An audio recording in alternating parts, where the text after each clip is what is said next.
perteneciente a esta asociación.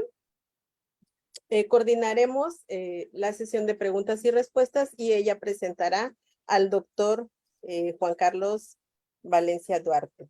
Le cedo la palabra, doctora. Bienvenidos a todos. Muchas gracias, doctora Jazz. Pues para mí es un verdadero honor presentar al doctor Juan Carlos Duarte Valencia, un cirujano pediatra con muchísima experiencia en el tema y que nos viene a compartir esta noche este tema. Él es actual jefe de la División de Pediatría del Hospital Ángeles, es jefe de cirugía pediátrica del Hospital General, es cirujano pediatra de la Unidad de Cuidados Intensivos Neonatales del Hospital General de Tijuana, es actual secretario del Consejo Mexicano de Cirugía Pediátrica y pues pertenece, y se encuentra certificado por el Colegio Mexicano de Cirugía Pediátrica. Y pues sin más preámbulos, empezamos con el tema, doctor. Adelante y bienvenido. Gracias por compartirnos este valioso tema para los neonatólogos.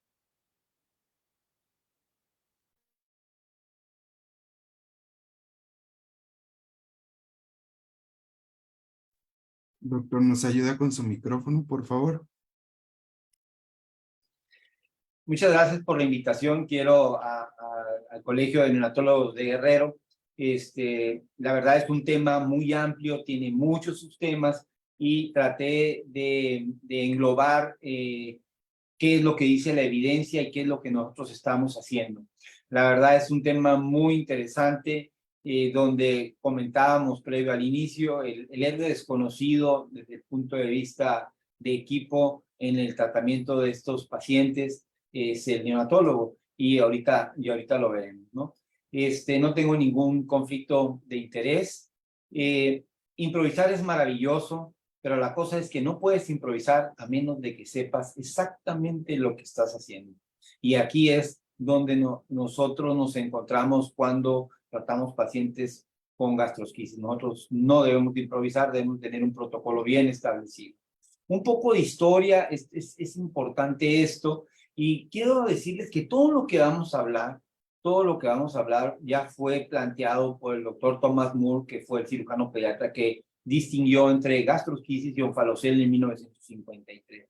Y en este libro, que es muy viejito, publicado en 1982, ¿sí? Están todo lo que nosotros vamos a hablar ahorita de manera breve y concisa. Ellos ya también se lo preguntaban. Este es un libro muy viejito, pero es importante señalarlo de que estos son cuestiones o cuestionamientos que ya tienen mucho tiempo. Los objetivos de esta plática es ver algo de números, ver qué sucede con los protocolos y entender que la gastrosquisis es un espectro, una enfermedad que se presenta en diferentes estadios de evolución y que nos presenta diferentes retos. Y tratamos nosotros de manera global de establecer algoritmos de pensamiento, pero cada paciente es individual y cada paciente debe ser manejado con los principios básicos de tratamiento para tener una mejor sobrevida. ¿Sí? Así debería nacer nuestro niño con un abdomen cerrado. El problema es que protruyen las asas a la derecha del cordón umbilical y bueno, esto nos ocasiona que las asas intestinales tengan contacto con el líquido amniótico y una serie de problemas que iremos viendo. Se escribe mucho de gastrosquisis. Si ustedes buscan en este buscador académico y ponen gastrosquisis, van a encontrar muchísimos artículos. Ahí están los números que señalan cuánto se publica por cada década. Sabemos mucho, pero poco sabemos acerca de cuál es la etiología, los factores y la incidencia. Si supiéramos por qué se produce, pues encaminaríamos todos nuestros recursos a evitarlo. ¿Qué cosas sí sabemos? Pues lo que sí sabemos es que la pandemia, palabra tan actual, la pandemia de las mujeres jóvenes. Sabemos que las mujeres jóvenes, menores de 20 años, tienen una alta incidencia y que a partir de los 80 la incidencia en algunos países se ha duplicado o triplicado. ¿Sí? Este es un artículo publicado por los doctores Salinas, un genetista, y ustedes pueden ver que dependiendo de la edad de la mamá, nosotros podemos tener una incidencia hasta de 20 veces más en mujeres menores de 20 años. Esto es una certeza, no sabemos por qué, pero es una certeza. Y en este mismo artículo que revisó los primeros 14 años del 2000, vemos la cantidad de pacientes que han nacido en todo el país en una data que se buscó en los archivos de salud, y vemos que lo que está en números rojos son los pacientes que fallecieron. Lo más importante entender es que a partir del 2007 hacia atrás teníamos una sobrevida del 60%. Seguramente algunas series encontrarán que pues tienen más sobrevida, pues, pero esto de manera global entre todos, ¿sí? Si nosotros vemos solamente el 2014, la sobrevida va hasta el 80%. Si vemos la prevalencia, vean cómo ha incrementado desde 2 hasta 7 por 10,000 nacidos vivos en ese periodo de tiempo. Y esta es la cantidad de niños que han nacido en ese periodo de tiempo, y la sobrevida global no llega al 70%. Estos son números nacionales, pueden ser imperfectos, pero eso es lo que tenemos ahorita, ¿de acuerdo? ¿Qué otra cosa importante? ¿Cuáles son los avances en gastrosquisis? ¿Cómo hemos ido avanzando para que tengamos menor mortalidad? Y en este artículo podemos ver que ellos encuentran 4 factores para ir mejorando la sobrevida de los pacientes. Primero, la ventilación mecánica, y ese espacio que muestra la flecha muestra que el inicio y cuándo tuvo efecto, casi habitualmente 10 años después de su aparición. Después, la presencia de estas bolsas especiales llamadas silos de silicón preformado en el 67, luego la aparición, que es vital, la nutrición parenteral en el 68, y el surfactante en los 80. Pero hay otros factores, buscando en otros artículos, que han incidido en que esta mortalidad disminuya notablemente. Primero, Moore, cuando distingue entre onfalocele y gastrosquisis, antes se consideraban una sola cosa. La siguiente, la aparición de los cirujanos pediatras, obviamente somos diferentes a los cirujanos generales. La presencia de anestesia pediátrica también nos ha ayudado muchísimo a mejorar la sobrevida, y la presencia de las unidades de cuidados intensivos, fisiología neonatal y el manejo de la vía aérea ha hecho que nosotros podamos tener una mejor sobrevida. La presencia del microchip para poder tener estos monitores de manera no invasiva. Bueno, para que se den una idea de qué son los números que nosotros tenemos y de los factores de riesgo asociados, el promedio en que un niño con gastrosquisis está en la unidad de cuidados intensivos o hospitalizado es de 37 días, con el rango que ustedes ven entre paréntesis. Pero si a esto le cruzamos el peso, ustedes se pueden dar cuenta que cuando nosotros tenemos un peso mucho menor a lo normal, pues la estancia aumenta, y esos son los rangos. Cuando vemos que la edad gestacional es más pequeño que el de término, pues obviamente los rangos de estancia incrementan, ¿sí? No hay diferencia cuando se trata de parto vaginal o cesárea, y si nosotros tenemos una atresia intestinal asociada a la gastrosquisis, pues nuestra estancia puede ir hasta 4 meses. Si tenemos una resección intestinal derivado de lo mismo, pues arriba de 4 meses. Y si tenemos enterocolitis asociada, que no es tan frecuente como uno pensara, sí, también la estancia aumenta. Si tenemos una enterocolitis que requiere cirugía asociada a gastrosquisis, el paciente puede estar con nosotros hasta 6 meses. Pero lo más importante es que un episodio de sepsis, sí, que es muy frecuente en pacientes con gastrosquisis, nos aumenta la estancia hospitalaria. Y ustedes pueden ver que estos son los números de 175 unidades de cuidados intensivos en esta publicación, y esto es más o menos con la estancia que ustedes van a lidiar.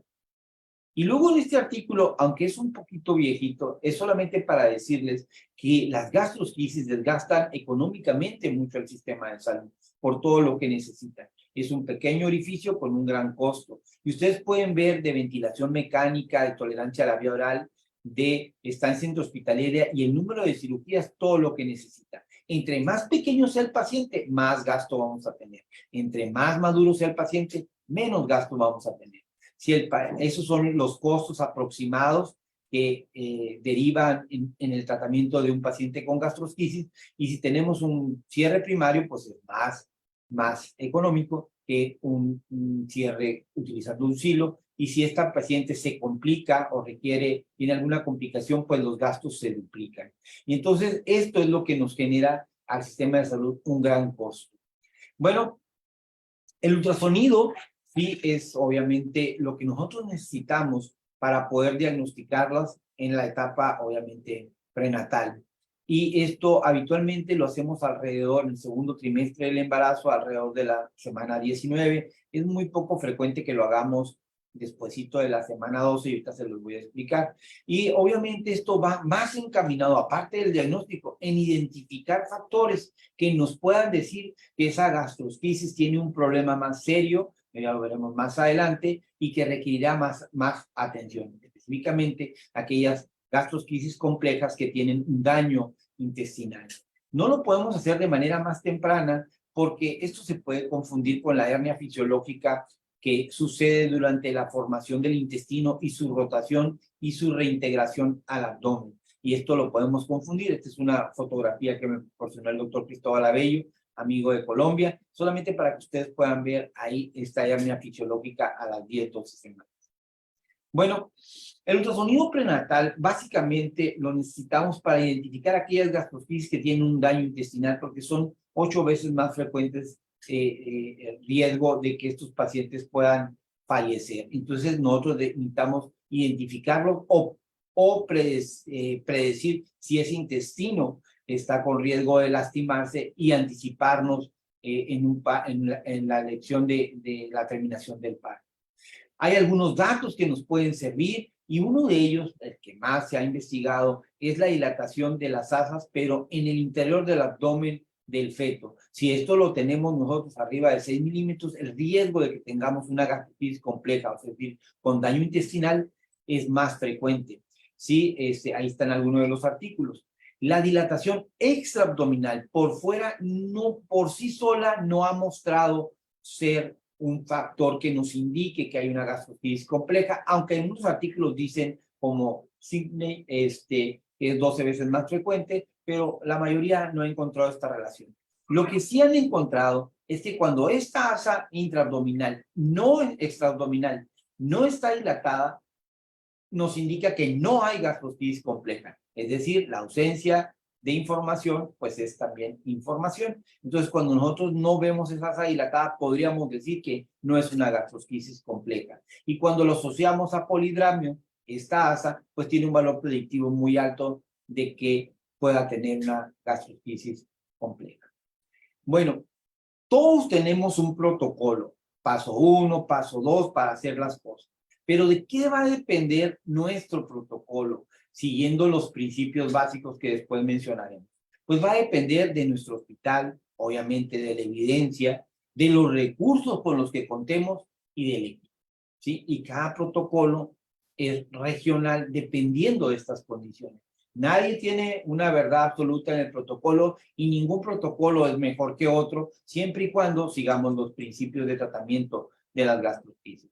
¿Y cuál es el objetivo? Pues evitar el daño intestinal, evitar la infección, tener un control estricto de los líquidos, eso es súper importante, reducir los órganos eviscerados y favorecer el cierre de pared. Esos quizás sean los principios. El protocolo puede ser de diferentes maneras, sí, pero esto es lo que nosotros buscamos cuando atendemos una gastrosquisis.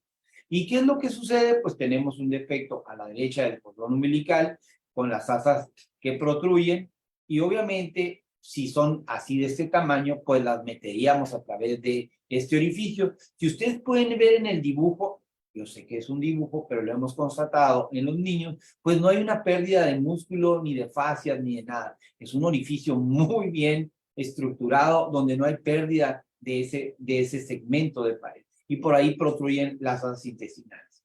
¿De acuerdo? El problema sucede cuando estas asas intestinales no las podemos meter, son tan grandes que no caben en el interior del abdomen.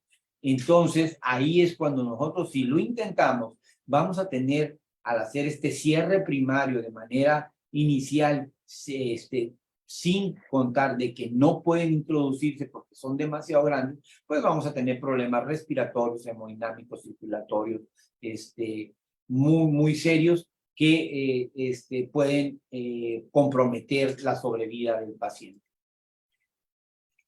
¿Qué ha pasado en la historia de la gastrosquisis? Bueno, pues que nosotros hemos vivido diferentes etapas. Yo las he dividido en tres. En los 80s, nuestro tratamiento era muy intenso, donde nosotros era el tiempo de meter rápido las asas intestinales sin importarnos ir en sintonía con el paciente, es decir, la capacidad que el paciente tuviera para tolerarlo. Y entonces preferíamos el cierre primario en quirófano, hacíamos anestesia general, sedación, relajación, ventilación, creábamos un contenedor intestinal y lo poníamos encima del paciente para introducirlas, apertura de la cavidad, disección de la aponeurosis, gastrostomía, un montón de cosas. Era un tratamiento muy, muy intenso y teníamos una alta mortalidad, obviamente. Después, en los 90s, empieza los artículos a publicar una sintonía, es decir, ir en sintonía con el paciente, es decir, que tanto toleras que yo te pueda hacer cosas.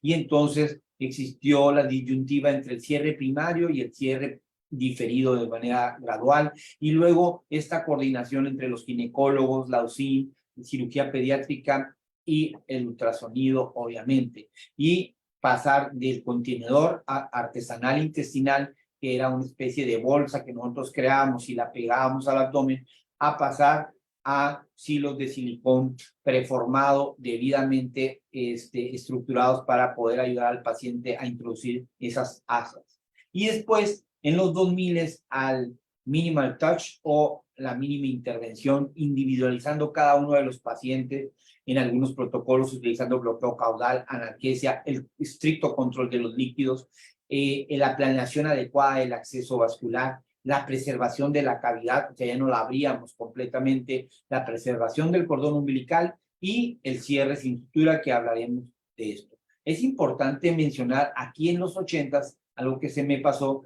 es que cuando hacíamos esto en los 80s, despertábamos dos grandes monstruos, que es la presión intraabdominal y el síndrome abdominal compartimental, y esto hacía que el paciente sufriera las consecuencias y tuviéramos una alta mortalidad.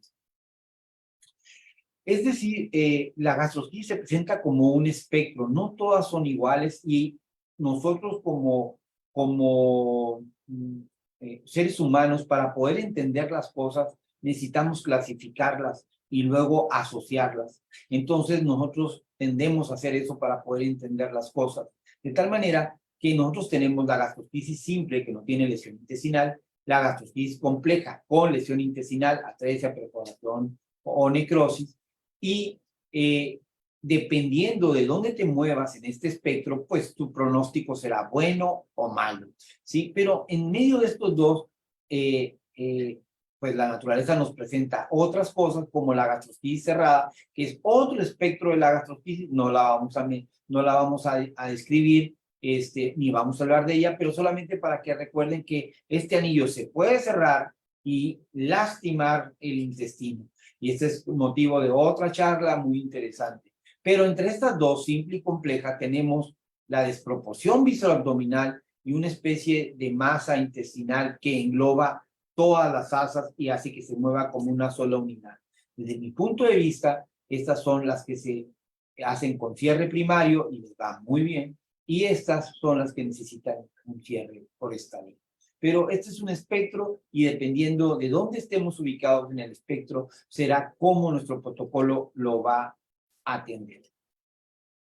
Bueno, son 14 puntos de atención. Empezaremos con el primero. Primero es el diagnóstico prenatal, la coordinación de todos estos grupos 24/7, 365, y esta coordinación está muy bien demostrado que aumenta enormemente la sobrevida de los pacientes. Si en tu hospital atiendes gastrosquisis y no tienes esta coordinación, lo más seguro es que tus números y tu sobrevida no va a ser muy buena. Y luego vemos toque gentil en la técnica que han descrito múltiples autores en la literatura, entre ellos el doctor Bianchi, ¿sí? Y otros. ¿Qué tenemos que hacer? Pues, número uno, la reanimación del paciente. Yo sé que lo más aparatoso son las asas intestinales, sí, pero cuando estamos reanimando a un paciente, pues hay muchas personas también, y entonces lo más importante es reanimar al calentarlo, secarlo, la vía aérea, obviamente, quitar secreciones, ¿sí? no intubar de manera por rutina solamente porque tiene gastrosquisis, lo veremos más adelante. En algunos artículos sí los intuban a pesar de que tienen un Apgar perfectamente bien, no hay ningún tipo de indicación. Entonces, eso no lo deberemos de hacer. Descomprimir el intestino, ya sea el estómago, ¿sí? Con una sonda orogástrica, o descomprimiendo el intestino o el colon. Algunos hacen enemas, muy probablemente lo comentábamos en otros grupos. Hay hospitales donde les llegan 3 o 4 días después del nacimiento. A nosotros nos llegan inmediatamente porque nacen en nuestro hospital, ¿sí? Y es muy fácil mover ese meconio y por eso nosotros no hacemos enema. Pero en otros protocolos puede estar justificado hacerlo para disminuir el volumen de ese intestino y poderlo introducir. Después viene la protección de las asas, ¿sí? Lo pueden hacer a través de de una bolsa, ahorita la veremos, o se puede colocar un plástico sobre las asas. El chiste es que no evitar la pérdida de calor y evitar lesiones en el intestino durante el manejo del recién nacido.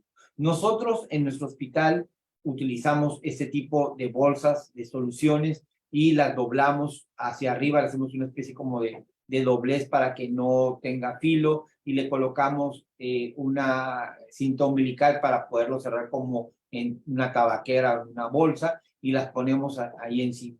De repente a alguien se le ocurrió pues ponerle una solución pues para que le caigan gotitas de agua. Eso ya gradualmente menos lo hacemos, no es necesario, ¿sí? Y lamentablemente estas bolsas empiezan a ser más duras y obviamente menos utilizables. Necesitamos aquellas que son más blanditas.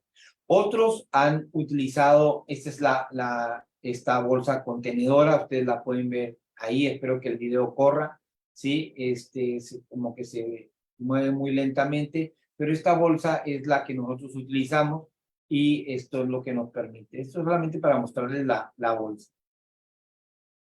Otros utilizan este tipo de plástico que es para envolver y también se puede hacer y al paciente colocarlo en el cúbito lateral derecho para proteger las asas. No necesariamente tiene que tener el intestino hacia arriba, sí pueden tenerlo así de ladito como se ve en la fotografía. Nosotros casi no lo utilizamos, estamos más acostumbrados a hacer con estas bolsas este contenedor o filo de protección. La otra cosa muy importante que está muy en boga es el nacimiento de manera prematura. Yo no estoy muy de acuerdo con eso.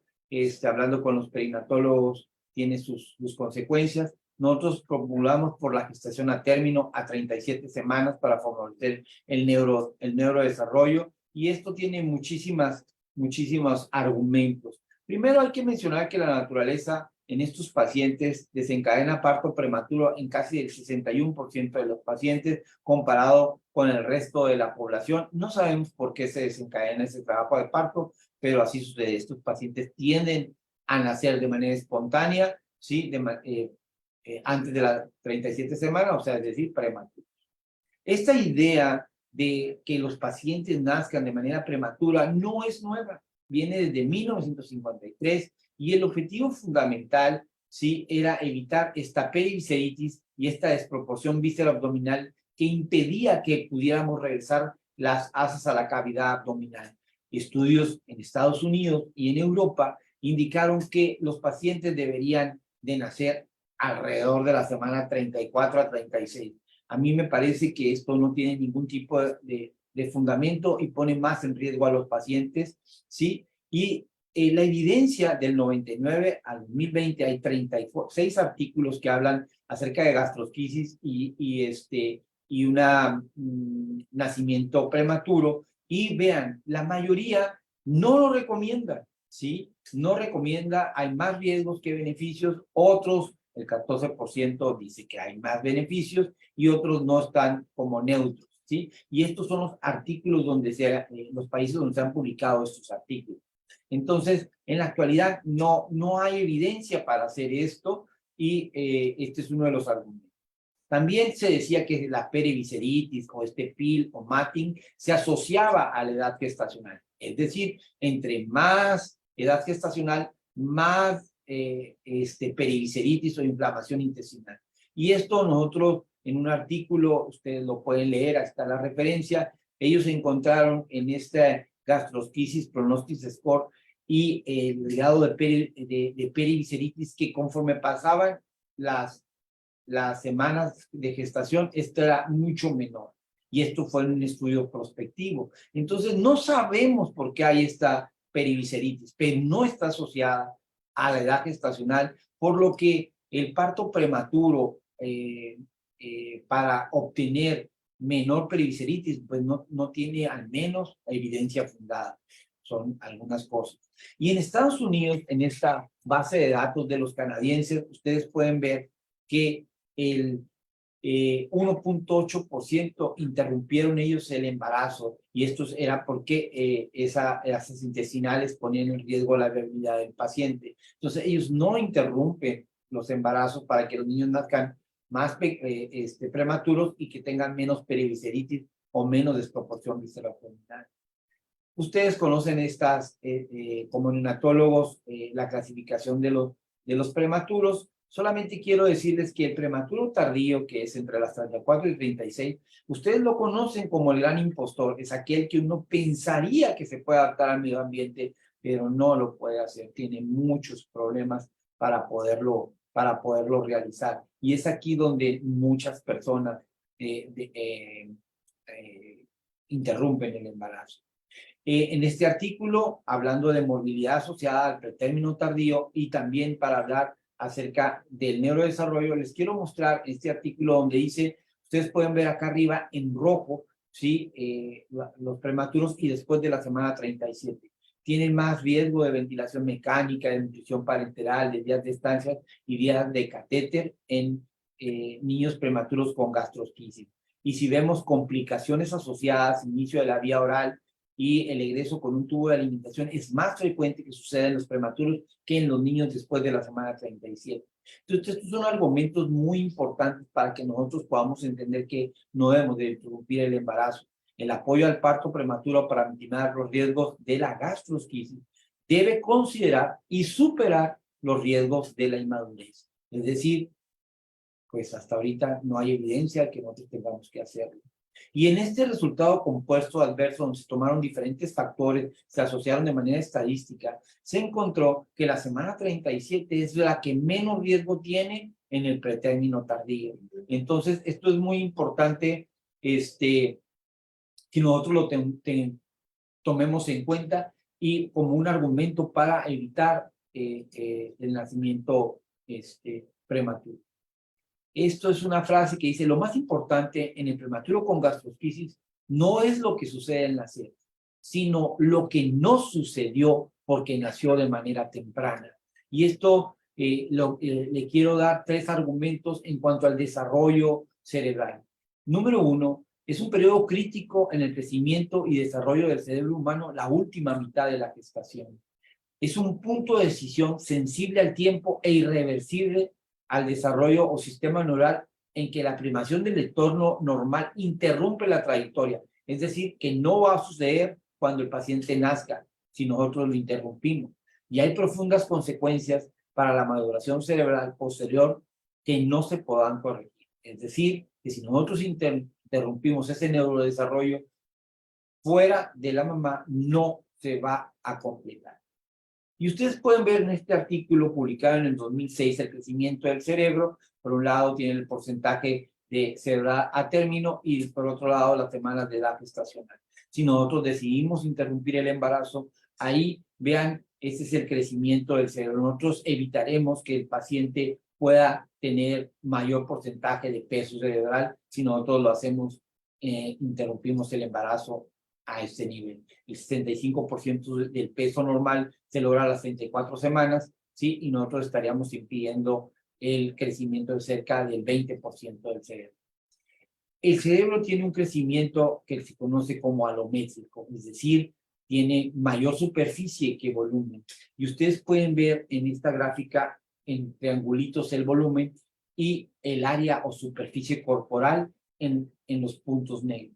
Si nosotros queremos interrumpir el embarazo entre la semana 34 y 36, nosotros vamos a tener este volumen, pero perderemos esta superficie cortical. Esto ya no se podrá hacer una vez que el paciente nazca, ¿sí? Y entre las 34 y 40 semanas, el porcentaje relativo de materia gris y de materia blanca mielinizada con respecto al volumen total aumenta exponencialmente. Este es un periodo crítico en el desarrollo cerebral de los niños. Y ustedes pueden ver en esta secuencia de imágenes de resonancia todas las curvaturas del cerebro y asociadas a la edad gestacional, y arriba una pequeña gráfica donde se ve el volumen cerebral y en centímetros cuadrados. Si nosotros queremos interrumpir el embarazo ahí, pues esta parte no sucederá fuera de la mamá. Por eso es importante evitar, desde mi punto de vista, que nosotros decidamos sobre la interrupción del embarazo. El punto número 3 es la descompresión gástrica. Obviamente lo podemos hacer con una sonda 10-12 French. Sí, ya no le tenemos miedo mucho a las sondas nasogástricas. Si estas son de silicón, hay que estarlas aspirando continuamente, y si se obstruye en cambio, algunos protocolos deciden cambiarla sí o sí cada 72 horas para evitar esta obstrucción.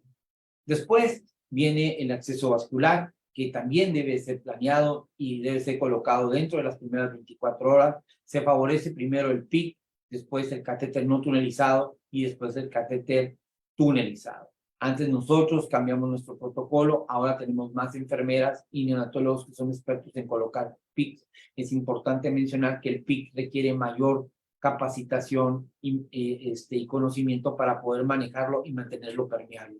Entonces es importante que el personal esté debidamente capacitado en el manejo del PIC, pero me parece que es el que menos tiene 1.9 bacterias asociadas a catéter por cada 1000 días de estancia, asociada a los demás, y por eso es importante que nosotros avancemos sobre el PIC, porque es lo que nos va a quitar este factor de sepsis que es muy frecuente en los pacientes con gastrosquisis. Sí o sí, la nutrición parenteral dentro de las primeras 24 horas o casi inmediatamente que llegue al fin. Esto es muy importante. Y líquidos a requerimientos basales con evaluación del paciente de frecuencia cardíaca, tensión arterial y diuresis, para que nosotros no tengamos balances extremadamente positivos, y lo veremos más adelante. La nutrición parenteral es vital en la sobrevida de estos pacientes. Si nosotros no tenemos nutrición parenteral, el riesgo de que este paciente muera es 8 veces mayor que si no la tenemos. Entonces es muy importante, y en este tiempo nosotros hemos carecido, después de la pandemia, muchas de estas cosas no hemos contado con ellas. El balance hídrico estricto, el mito de mayores requerimientos debe de ser olvidado, ¿sí? Nosotros debemos valorar de acuerdo a tensión arterial y diuresis el balance hídrico negativo a neutro, ¿sí? Y va encaminado a evitar el edema. Estos pacientes cursan con hipoalbuminemia, casi la mayoría, y esto al nosotros meter mayores cristaloides se va a fugar a los tejidos. Entonces es muy importante. Nosotros diseñamos en nuestro hospital esta hoja, tratamos de llevarla en la medida de lo posible para tener mayor control sobre los electrolitos. Muy importante tener balances negativos a neutros. Obviamente es un arte poderlo hacer, no es muy fácil. A veces, algunos días tendremos que nos habremos pasado. Por eso es muy importante que el neonatólogo y el cirujano pediatra estén atentos a que esos balances se mantengan de negativos a neutros. Es importante señalar que el intestino con edema no se puede comprimir, no se puede reducir a la cavidad abdominal y mucho menos se mueve. Si nosotros tenemos un paciente con edema de tejidos blandos, nos va a llevar 72 horas que no vamos a poder introducir ese intestino para poder resolver ese edema.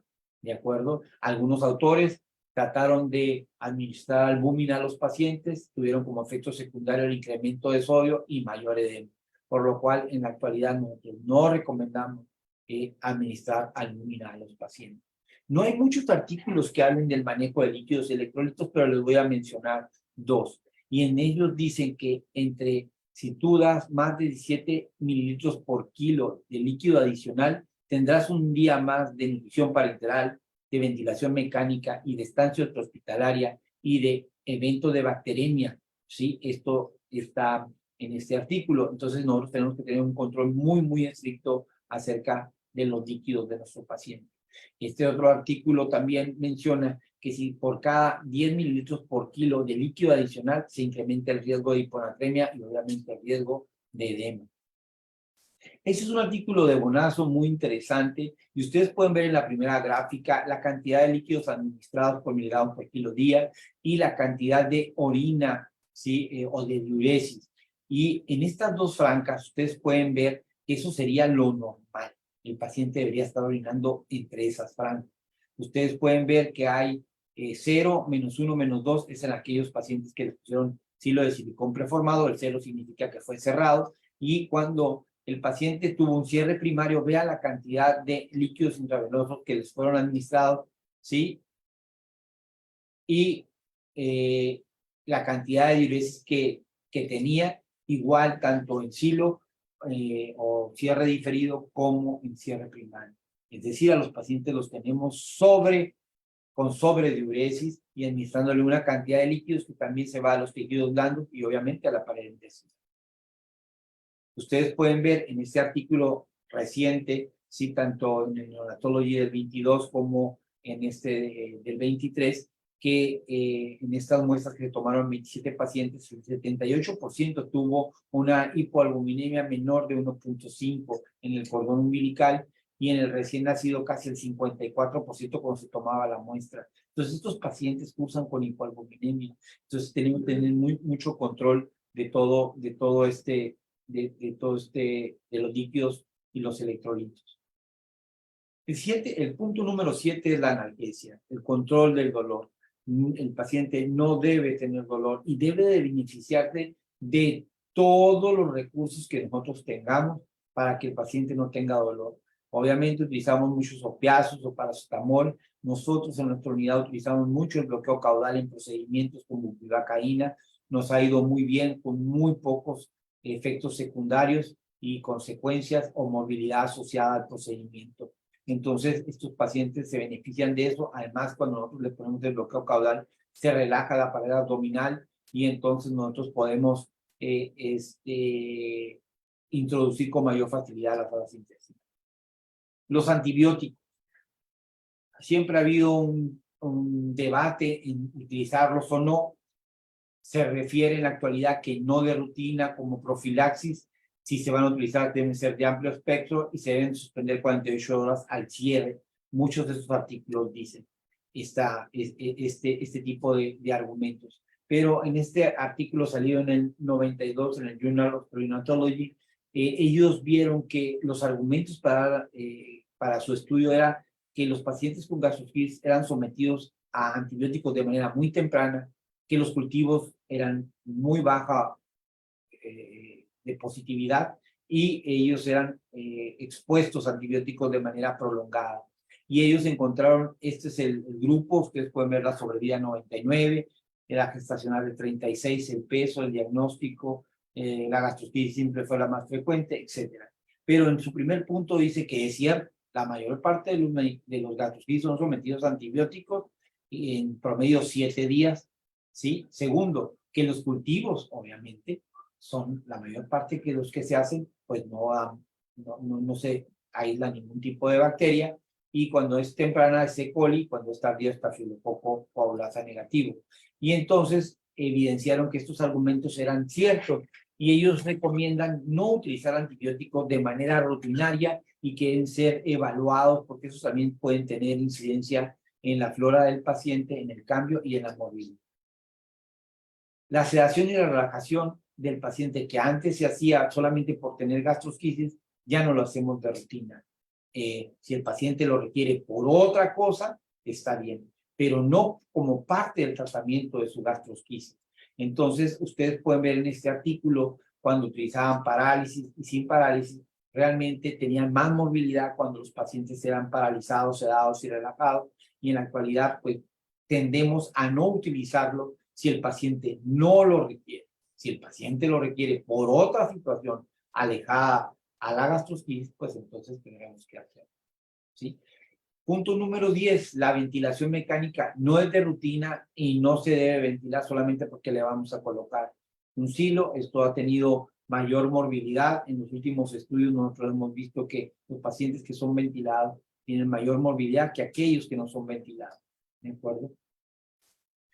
El punto número 11 es clasificar la gastrocrisis. Esto nos va a permitir a nosotros saber cómo le va a ir al paciente en el futuro, ¿sí? Y tenemos las gastrocrisis simples y complejas, y estos habitualmente requieren mayor ventilación, más días de estancia hospitalaria, más días de inicio de la vía oral y más días de inicio de la vía oral total. Y obviamente existe este que se llama Gastrocrisis Prognosis Score, que utiliza las características de las fasas intestinales para clasificarlas y hacer diferentes grupos de riesgo, ¿sí? Hablemos de la gastrocrisis simples y complejas, que ese es el artículo que fue escrito en el 2001, y sí es evidente que nosotros si tenemos una gastrocrisis sin lesión intestinal, como una gastrocrisis compleja que tiene ya sea atresia, necrosis, perforación o bulbo. Estos pacientes tendrán mayor morbilidad que los que no tienen este tipo de entidad. ¿Okay? Y obviamente en esta gastrocrisis Prognostic Score vemos el grado de periviceritis y es clasificado como ninguno, moderado o leve, y si esto es asociado a la atresia, pues se da un puntaje. Se dice que es de bajo riesgo si es menor a 1 y de alto riesgo si es mayor a 2. Si ustedes están atendiendo gastrocrisis, pues tendrán que aprender estas clasificaciones, ¿sí? Y es muy visual y muy sencilla de aprender. Ellos identifican en este artículo diferentes grupos de riesgo, de bajo y de alto riesgo, y ustedes pueden ver tanto en estancia como nutrición parenteral y días para la nutrición enteral, cómo se van duplicando en los de bajo y cómo se duplica en los de alto riesgo. Y hay un otro de muy alto riesgo cuando son más de 4, que se identifica en aquellos pacientes que tienen una gran mortalidad, y ustedes pueden ver aquí los números, cómo se incrementa y esos pacientes tienen menor sobrevivencia. Pero nosotros habitualmente no vemos esto que ven los canadienses, nosotros vemos más periviceritis. Estos son los pacientes que a nosotros nos llegan, vean, ¿sí? Estos pues son periviceritis bastante severas o estas desproporciones visceroabdominales. Entonces yo creo que de repente, dependiendo de la región que estés y tus sistemas de salud, pues a ellos les llegan seguramente o son identificados más rápido que los de nosotros, y nosotros nos tardamos más identificarlos y referirlos a un centro. Estos son parte de nuestros números, y vemos que de gastrocrisis simple son aquellas que tienen sin edema, sin dilatación, compresibles, asas individuales, sin turgencia, tienen una cavidad suficiente. Del otro lado están las complejas, donde hay atresia, perforación, necrosis, y la cavidad abdominal podrá ser suficiente o insuficiente dependiendo de eso, pero tendremos esta atresia que nos dará una sobrevida mucho menor. Y en medio tenemos estas dos entidades que también son consideradas como gastrocrisis simple, pero que tienen diferentes números. Son la desproporción visceroabdominal, tienen edema, no son compresibles, están adheridas, ¿sí? No son fácilmente, son turgentes, y frecuentemente la cavidad es insuficiente. Y luego esta masa intestinal, que es como una cobertura o un pil que recubre todas las asas intestinales y hace que se muevan como una sola unidad, ¿sí? Esto no traten de perforarlo porque la van a lastimar el intestino. Todo esto desaparece después con el tratamiento médico y la cavidad es insuficiente. Y este es el espectro que se nos presenta de gastrocrisis. Y ahora hablaremos un poco de la cirugía antes de terminar. Y generalmente nosotros no evitamos la apertura del defecto a menos de que sea estrictamente necesario. Tratamos de preservar el cordón umbilical. Preferimos, obviamente, si es posible, el cierre primario. Si no es posible, deberemos de colocar un sistema o un silo que nos permita proteger las asas y ser una herramienta para la reducción. Todos los protocolos dicen que de 5 a 7 días tratar de meter las asas intestinales. No, cada paciente es diferente y ustedes verán ahorita en los videos que no todos podemos hacerlo así, algunos sí, otros no. Y obviamente la cirugía puede ser llevada a cabo en tococirugía, en quirófano o en la UCI. Y no hay diferencia si lo haces de manera inmediata, a las 6 horas, o menos de 24 horas. Hay estudios que dicen que no hay diferencia en los diferentes elementos que nosotros estamos buscando, ¿sí? Y obviamente favoreciendo la analgesia, algunos lo hacen con anestesia general, nosotros preferimos hacerlo con bloqueo caudal en la UCI. Nosotros los atendemos antes de las 24 horas con bloqueo caudal en la UCI, porque ahí tenemos todos los monitores, tengo al neonatólogo, tengo a los residentes, y es un ambiente que favorece al recién nacido en su mayoría. Llevarlo al quirófano me favorece a mí, ¿sí? Pero es muy desfavorable para el recién nacido.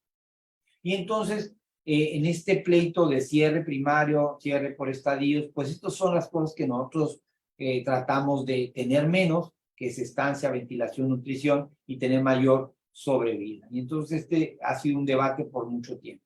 Y la decisión es muy sencilla. Cuando tenemos un cierre primario, pues ahí en verde ustedes pueden ver que pues, esto sería un cierre primario. Y del otro lado, pues un cierre por estadios, porque no hay de otra. El problema es cuando estamos en medio de esas dos, cuando el paciente podríamos hacerlo primario, podríamos hacerlo por estadios y no nos animamos a decidir cuál. Entonces, pues esto no tiene mayor problema. Aquí las ramas intestinales están muy pequeñitas, este es nuestro paciente número 100, lo metemos y cuando nosotros en ese tiempo no utilizamos el cierre sin sutura, le hacíamos una jareta y lo cerrábamos, ¿sí? Pero cuando no sabemos qué hacer, pues estábamos en la búsqueda del número mágico, es decir, algo que nos dijera para acá o para allá, ¿sí? Y la verdad es que muchas de estas mediciones son bien difíciles de implementar, ¿sí? O de replicar en los diferentes medios. Entonces ahí están las referencias, las referencias bibliográficas de cada una de ellas. Entonces ustedes pueden ver que nosotros ni una de esas utilizamos.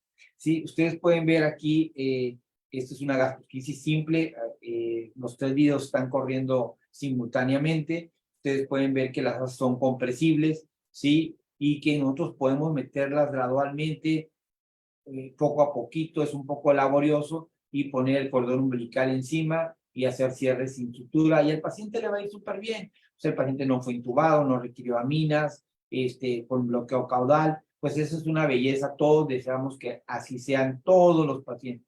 Este es un espectro de los más sencillos que se presentan. Esto es otra gastrosquisis, pues obviamente nadie dudaría en poder descomprimir ese colon, en poder introducir gradualmente las asas intestinales y no tendríamos mayor problema. Nosotros esto lo hicimos con bloqueo caudal en la UCI, sin intubar al paciente, procurando que no tuviera dolor, y aquí lo cerramos con una jareta sin mayor problema. Cuando esto sucede, pues acabamos nuestro trabajo y solamente le tenemos que pasar visita para que el paciente pueda tolerar gradualmente la vía oral o no tenga ninguna complicación.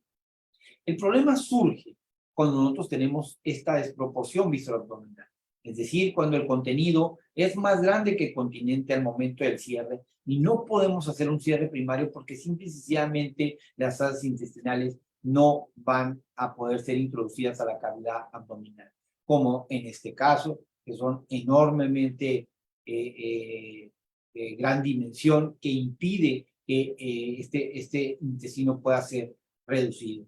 Ustedes pueden ver aquí en este paciente al 6º día en la UCI con este silo, pero les quiero mostrar cómo estaba 6 días antes. Si 6 días antes, estas son las asas intestinales. Eso es cuando nació. Vean esta gran desproporción visceroabdominal. ¿Sí? Esto es imposible poderlo meter, se mueven como una sola unidad. 6 días después de tratamiento médico, de todo lo que hemos hablado, ¿sí? 6 días después, nosotros habíamos creado este silo, tuvimos que hacer un silo especial para él, lo tuvimos que fijar a la pared, tuvimos que abrir 1 centímetro ese defecto, pero estas asas ya con el tratamiento médico y la descompresión se visualizan de una mejor manera, se pueden ver las asas intestinales, se pueden comprimir, son más maleables, y también permite que nosotros podamos cambiar este silo que no nos sirve como herramienta de reducción, poderlo cambiar a un silo que nos permita que sea una herramienta de reducción. Entonces, es mucho más maleable y nosotros vamos a poder introducir ese intestino en el interior de la cavidad de este silo. Ustedes pueden ver cómo este es un silo de 4 centímetros, ¿sí? Preformado de silicón y nos permite ir introduciendo estas asas intestinales al interior de este silo para que después nosotros podamos hacer compresión sobre el silo y poderlo introducir. A ustedes lo pueden ver ahí. Bueno, lo vamos a ver más adelante en un caso en tiempo real. Y esto es lo que nosotros hacemos. Es este silo y gradualmente con el manejo médico irlo reduciendo, tratando de ir en sintonía con el paciente hasta que nosotros podamos meter esas asas al interior del abdomen. El objetivo de estos hilos es proteger las asas intestinales, también servir como un sistema de reducción del intestino hacia la cavidad abdominal sin ocasionar isquemia y también evitar ampliar el defecto. En mayor o menor grado, esto tienden haciéndolo, pero tratamos de que sea lo mínimo, ¿sí? Las características del silo, pues debe ser cilíndrico, no deformable, liso, no ampliar el defecto, transparente, inerte, sellado para que no fugue y no se esté mojando el paciente o generando un proceso inflamatorio sobre la piel y que sea impermeable. Y aquí en México, pues prácticamente que te lo regalen. Y los principios de silo son 3. Que siga el eje del mesenterio para no generar isquemia, que las asas se colocan en una columna cilíndrica uniforme y evitar el fenómeno de embudo, es decir, que esté más amplio acá y menos de acá, y que las asas se puedan atorar y comprimir y generar un problema de isquemia. Aquí vamos a ver, espero que corra este video. Este es un video donde nosotros podemos ver que ahí está esta bolsa que nosotros que es un contenedor intestinal solamente de protección, ¿sí? No está suturada ni mucho menos, tiene ahí un PICC 2 French. Del otro lado le pusimos un midline, ¿sí? Otro catéter, ¿sí? El paciente fue sometido a un bloqueo caudal y eso nos permite a nosotros explorar el intestino tranquilamente, irlo separando un poquito de manera suave para no lastimar. Ahí encontramos una banda que estaba a la pared. Esto hay que liberarla para que el intestino no sufra las consecuencias de esto. Ustedes pueden ver cómo estaba haciendo compresión sobre una de las asas, ¿sí? Y entonces esta banda nosotros la liberamos completamente, ¿sí? La cortamos, ¿sí? Obviamente alguien está vigilando al paciente del otro lado, el monitor, la saturación, y obviamente alguien también está presto aspirando la sonda orogástrica para poder aspirar y que el paciente no tenga ningún problema. Pero el paciente está muy tranquilo, no está intubado y esto nos permite a nosotros poder explorar el defecto, ¿sí? Meter nuestro dedo y saber que es un anillo bastante amplio, alrededor de 3.5 centímetros, ¿sí? Y poder ir introduciendo estas asas un poco y poder colocar, ahí ustedes pueden ver al paciente que no está intubado, ¿sí? Y con el bloqueo podemos tocar las asas y al paciente no le duele. Bueno, vamos a pasar al siguiente video, esto lo vamos a ver más adelante. Y este es un paciente que nosotros presentamos en tiempo real en un grupo y quiero que vean todo lo que nosotros le hicimos, ¿sí? Vean, este es un paciente de una mamá de 13 años de edad con esta desproporción víscero-abdominal. Ahí tiene esta bolsa protectora que nosotros utilizamos, ¿sí? Y el paciente pues no tiene aquí mayor problema, no está intubado, ¿sí? Aquí nosotros le colocamos un bloqueo caudal, vimos que tenía una banda que unía el colon con una asa intestinal, ahí mismo nosotros la cortamos y la ligamos para que nosotros podamos mover todo ese intestino. Vean cómo estas asas de intestino delgado, ¿sí? Están bastante dilatadas. Esta área que está aquí es el colon, esto que está aquí es la vejiga, el cordón umbilical y obviamente la idea fundamental es que esto no va a poder ser introducido a la cavidad abdominal, son muy turgentes, la cavidad abdominal es insuficiente y aquí estamos explorando tranquilamente el intestino para saber qué es lo que nos presenta y evitar que pueda ser lastimado. Ahí estamos identificando el colon, cómo está tatuado sobre el mesenterio, ¿sí? Pero esto no va a poder caber en esa cavidad abdominal. Les quiero mostrar lo siguiente. Tuvimos que utilizar un silo de 7 centímetros de diámetro, ¿sí? Es otro tipo de silo que nosotros tenemos, ¿sí? Y lo introducimos al interior de las asas intestinales, al interior de este silo. Ustedes pueden ver que es muy fácil introducirlo, hay que buscarle el modo, es un poquito laborioso, pero ustedes lo pueden, se puede hacer muy fácil, como pueden ver ahí en el video.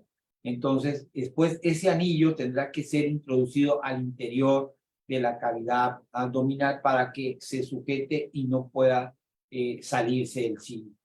Entonces, aquí voy a detener este video para pasar al siguiente. Perdón. Aquí, en este. Y ustedes aquí ya pueden ver cómo el niño no está intubado, está con su sonda tranquilamente, no siente los movimientos. Nosotros ya colocamos este silo. Este silo no puede ser una herramienta para que nosotros podamos introducir las asas, porque es más ancho arriba y más angosto abajo, y va a ser un fenómeno de embudo.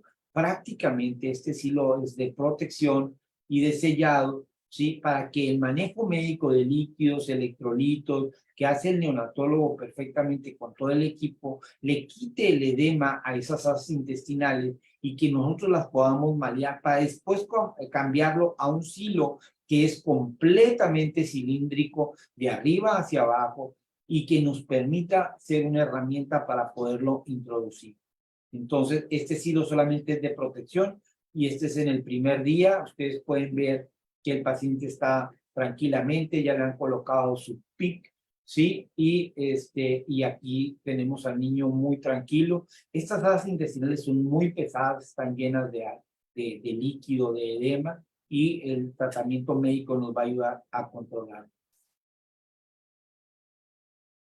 En los siguientes videos ustedes pueden ver que es el cuarto día, nuestro paciente está muy tranquilito, ¿sí? En este cuarto día le vamos a volver a poner un bloqueo caudal y para poder explorar y descomprimir estas asas. El manejo médico y el control de el balance hídrico negativo, ¿sí? Este paciente no tiene amina, no tiene nada de eso, nos va a permitir que nosotros podamos mover y comprimir esas asas. Y ustedes pueden ver que aquí estas asas se definen un poquito más, ya no hay edema, ¿sí? Se pueden separar fácilmente, solamente al toque, y nos permite explorarlo de una manera más sencilla. En este otro video ustedes pueden ver cómo ahora sí nosotros podemos comprimir esas asas para que el contenido vaciarlo hacia el estómago y de ahí ser aspirado a través de la sonda. Tenemos una persona que ve el monitor, tenemos una persona que aspira, ¿sí? Y nosotros ahí estamos descomprimiendo estas asas. Estas asas vamos a disminuir el volumen sacándoles el aire y el líquido que tienen en el interior, pero el edema ha disminuido notablemente, quitándole la turgencia para que nosotros las podamos comprimir. Ustedes pueden ver en este video cómo ya hemos descomprimido las asas casi en su totalidad, vean, ¿sí? Y cuando nosotros necesitábamos un silo de silicón con un anillo de 7 centímetros, pues ahora vamos a requerir otro más pequeñito, que es lo que nos va a permitir. Vean cómo ya están completamente descomprimidas, y esto tiene que ver con el manejo de líquidos y electrolitos. Aquí nosotros estamos haciendo ahora nuevamente una mejor exploración porque ya están menos turgentes, ¿sí? Y podemos ver todo el intestino, ¿sí? Y poder explorarlo completamente. En el siguiente video, aquí sí me voy a detener un poco y lo voy a dejar correr. Pues este es un silo cilíndrico de arriba a abajo, que nos va a proteger las asas intestinales, pero también nos va a servir como un mecanismo de reducción de estas asas. Hay que meter todas esas asas de manera gradual, ¿sí? Tiene su manera, cuesta un poco, es laborioso, no difícil, pero sí laborioso porque metes una, se sale otra, etcétera, etcétera. Entonces, gradualmente, cuando ya tienes cierta experiencia, pues lo puedes hacer un poquito más rápido. Cuando lo haces por primera vez, pues de repente se te atoran los dedos, sí, pero ahí va, ustedes lo pueden ver ahí cómo vamos introduciendo cada segmento por segmento, sí, y algunas se salen y otras entran, ¿no? Pero la idea es llevar ese anillo a nivel de la pared abdominal, casi cercana al defecto, para que nosotros podamos introducir ese anillo. Les voy a enseñar, voy a detener este video porque quiero que vean este otro video de aquí, lo voy a dejar correr, para que vean en su totalidad cómo las asas intestinales ahora sí se pueden agarrar todas en común, ¿sí? Y se pueden colocar y separar fácilmente. Ahorita lo van a verla entre mis manos, cómo todas esas asas intestinales ahora son más maleables con el puro manejo médico, ¿sí? De líquidos y electrolitos, que no es fácil. A veces hay que estarlos ajustando cada 6, cada 8, ¿sí? Estar muy al pendiente. Pero vean cómo las pongo ahí en mi mano, vean, ahí están todas las asas intestinales que antes no podía separar, ahora las puedo tener en mis manos de manera simple. Vamos a ver el siguiente video. Y aquí vean cómo vamos a meter este anillo al interior. Vean cómo ha disminuido notablemente el edema. Y ahora este anillo también tiene un poco su gracia, ¿sí? Habitualmente lo comprimimos de lado a lado para hacer un poquito puntiagudo y introducirlo. Jalamos el cordón umbilical y lo podemos introducir el anillo al interior, vean, completamente. Este anillo sirve como un sistema de fijación, vean, y yo puedo jalar el silo y no se va a salir. Y esto nos va a permitir que nosotros podamos comprimir las asas intestinales y gradualmente meterlas. Ustedes pueden ver, van a ver ahorita al bebé, voy a señalar para que vean que el paciente no está intubado, tiene un bloqueo caudal únicamente, y eso nos permite que el paciente no tenga dolor, no tenga taquicardia, no tenga muchas de las cosas hemodinámicas que ocurren cuando el paciente tiene dolor. Entonces, esto ahí nosotros tratamos de introducirlas. Habitualmente no lo hacemos en ese momento porque el paciente, pues ya con lo que le hicimos más que suficiente es comprimirlo, ¿de acuerdo? Y el paciente está tranquilo, sin mayor problema, y esto nos permite a nosotros continuar con el manejo. Vean aquí, este es nuestro paciente, este es el silo, y aquí está nuestro paciente ayudando con su sondita, muy tranquilito. Y aquí en el día 7, ¿sí? A veces los pacientes no se dejan o también tienen su carácter, muy poca tolerancia a las maniobras, y nosotros tenemos que ir respetando e ir en sintonía. Nosotros ahí vemos que hasta ahí hemos avanzado en ese tiempo y respetamos eso y lo estamos vigilando. Nosotros, perdón, aquí antes lo suturábamos, ahora nosotros le colocamos 2 Tegader, colocamos un spray de silicón sobre la piel y colocamos 2 Tegader, que esto nos permite que el silo no se bote, lo que haga el pop-off y no se salga el silo. Entonces, porque a veces el defecto logra distender por el tiempo y se puede salir el silo. Entonces, lo que nosotros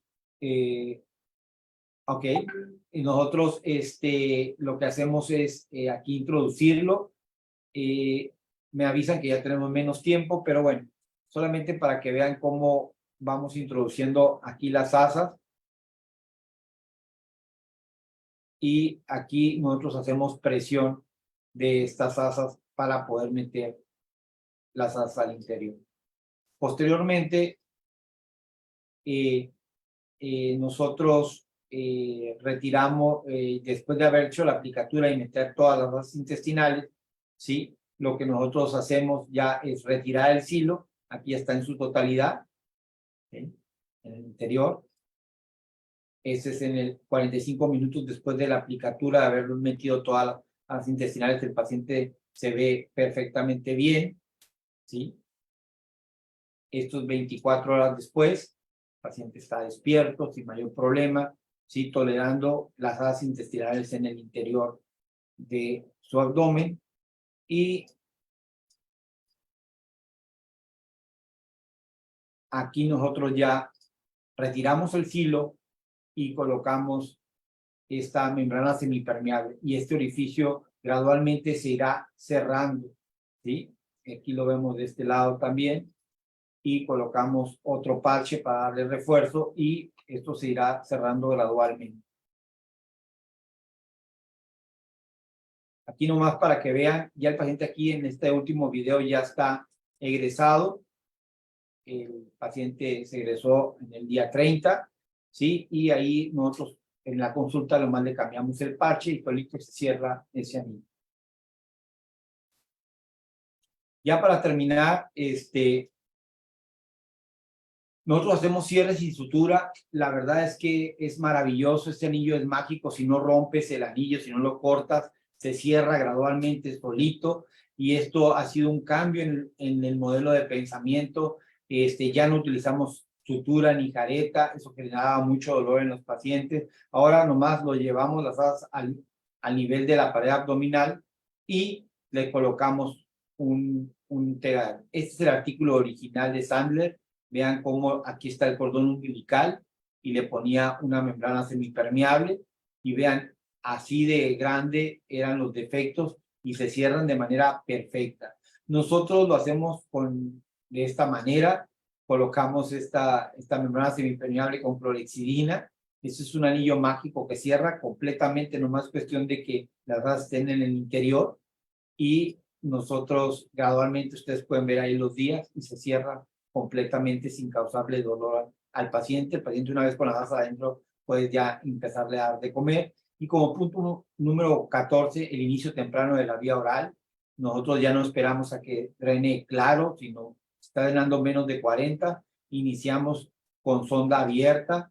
Hay muchos protocolos. Esto es uno, nomás para que como sé que la plática se está grabando y que ustedes lo puedan ver, hay diferentes protocolos. A mí el que más me gusta es el que menciona el doctor Betis en Argentina, que es darle de comer seno materno con sonda abierta, ¿sí? Y aspirar lo que le queda de residuo 15 a 10 minutos después y estarlo estimulando. Parte se irá por la sonda, parte se irá hacia abajo y el uso temprano de calostro, que es maravilloso.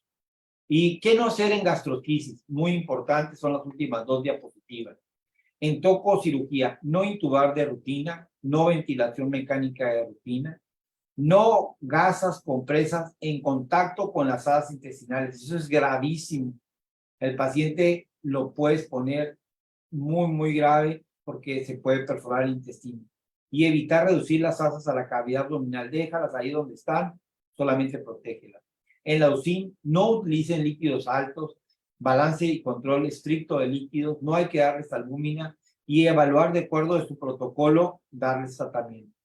Mi hospital no cuenta con experiencia, no cuenta con UCIN, no cuenta con nutrición parenteral y no cuenta con cirujano pediatra, debe de referir ese paciente a un centro de atención y si están haciendo en tu hospital, pues comunícate con tu centro de atención para que ese paciente le vaya bien. No lo vas a poder atender ahí en tu centro, quizás 1 o 2, pero la mayoría que no son diagnosticados no los podrás y el paciente tendrá consecuencias serias.